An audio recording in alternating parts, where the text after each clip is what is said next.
Hello guys, kumusta kayo? Ito ay ka-third day natin ng araw na paglipat dito sa bagong accommodation natin.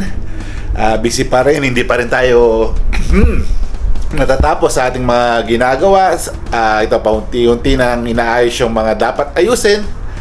Pero sa kabila nun ay isingit muna natin yung pag-edit ng vlog ng Pay It Forward ng Kalutong Pinoy kasi month of April. So yan, kailangan na natin magawa at ma-edit. Kakasal lang ni Madam Kaluts.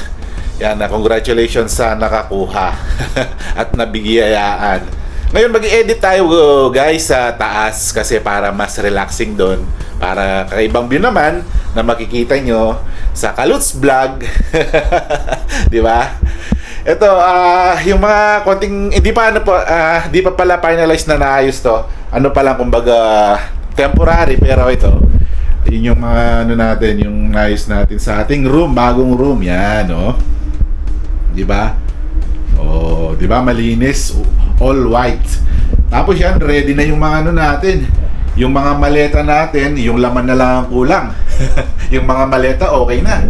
Kaya tara guys, samahan nyo ako sa taas. Doon tayo mag-edit ng video ni Madam Kaluts na ating Pay It Forward. Yan. You see, ang mga malalaki dito. Tapos siya nilagay na yung TV. Internet na lang kami, wala. Tapos dito, office na ano to. Del Tamar, yung sister company namin yan. Yung mga kaldero, pili na kayo. Piso. Bali, pinaka 4th floor pala to.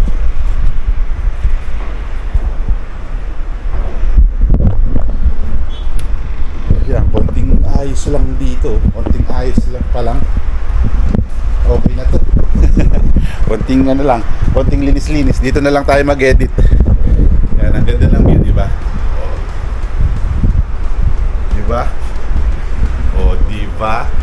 Di ba guys? Yan.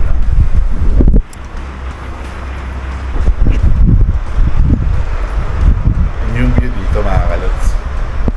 Mga guys pala. Ano bang itatawag natin sa Kaluts vlog natin? Kaluts din ba? sa channel na pangalawa natin. Ito, dito na lang muna tayo magpahangin, mag-edit. Habang nagpapalipas tayo ng oras kasi naisingit lang din natin pala to itong pag-i-edit kasi busy kami, di ba? Naglipat lang kami, third day pa lang namin ngayon, tapos busy pa tayo sa pag-ayos sa mga kailangan ayusin, tapos ito pa, bakasyon pa tayo this month kaya sobrang busy rin talaga. Kaya ito, kailangan lang nating i-edit to itong kay Madam Kaluts para may palabas na natin. Isa medyo lumamig na kaya pwede na tayong mag-edit. Yan, sinisel lang naman sa application ni Madam Kaluts yung video niya. Tapos tayo na lang sa interview natin. Sabi ko may mga survey lang tayo na ginagawa para at least alam natin yung mga pinagdaraanan ng mga small vendors natin. Kasi interview natin tayo is all about yung mga small business. Yan, okay pala yung napuntahan nila kasi ano yun, food park. So yun, sa mga may small business. Doon sila nakakita ng ng mga tutulungan. Challenges nyo, ano ba yung mga pinakamahirap na pinagdaanan nila sa pagbebenta? Yan, mga simple lang naman yung edit natin kasi pag may mga kwento naman kasi di naman kailangan malakas na background kasi minsan na masyado kung malakas yung music background natin, medyo naapektuhan yung pagsasalita tapos humihina yung tapos annoying.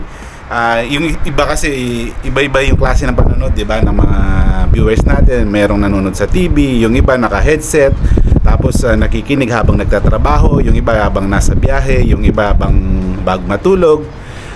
Basta kanya-kanyang estilo bago manood ng video natin ng mga Kaluts. Yan. Pero ngayon wala pa kaming internet kasi yun, kailangan pang ipalipat saka pa uwi tayo kaya kailangan din natin ng funds. Kasi dito di ka makakapagpapalit ng local pera, local money. Kailangan makiusap pa sa mga kakilala mo.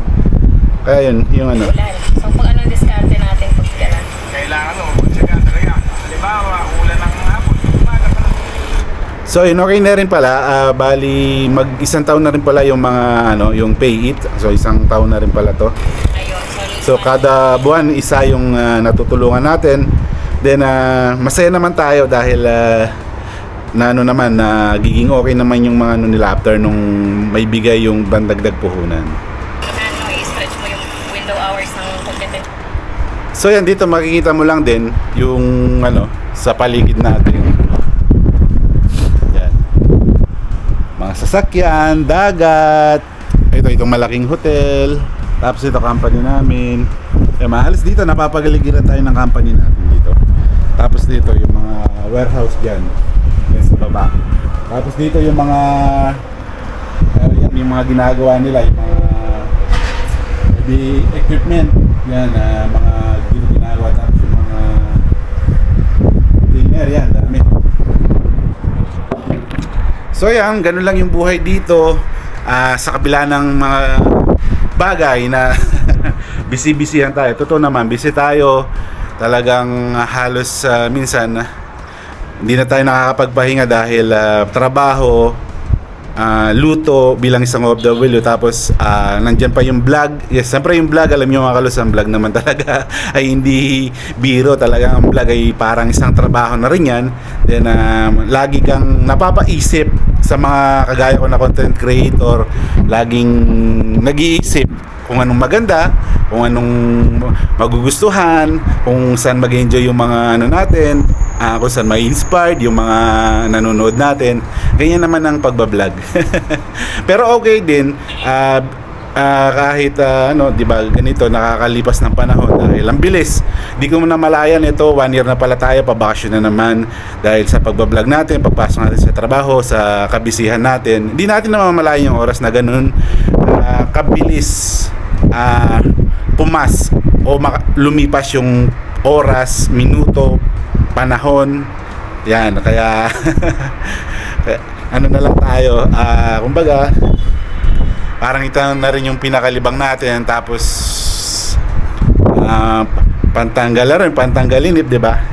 Tapos hindi lang bukod sa pantanggalinip, nakakatulong ka din sa mga viewers natin. Dito pala, pang-apat na accommodation. So dito, nung doon naalala ko, yan, ituro natin. Yan yung nakikita nyo, yan yung pula na teka, i-zoom natin. Yung pula na bubong, yun yung una naming accommodation. Yan ang libangan namin dyan, basketball, get together sa mga Pinoy, videoke, ihaw, dagat. Tapos dito sa kabila, ito yung pangalawa pala na dito yung pangatan namin. Yun. Ito, natin. Yung sa kabila. Yung horizon na nilipatan.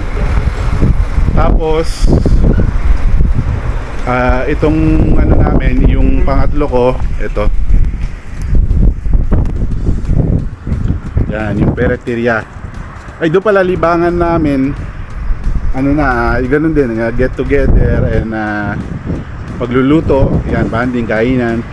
Dito, yan, sa kabila din. Yan, same pa rin, kainan, banding, dagat, bibihira. Tapos ito na yung pangatlong accommodation natin kung saan tayo ay nasa rooftop tayo. Yan, bali, ganyan lang yung buhay natin guys dito sa Africa. Magti 10 years na pala tayo dito. Yan, happy 10 years kay Kalus dito sa Africa. Yan, thank you for always watching our vlogs, our videos. Yan, mga guys, ingat kayo lagi.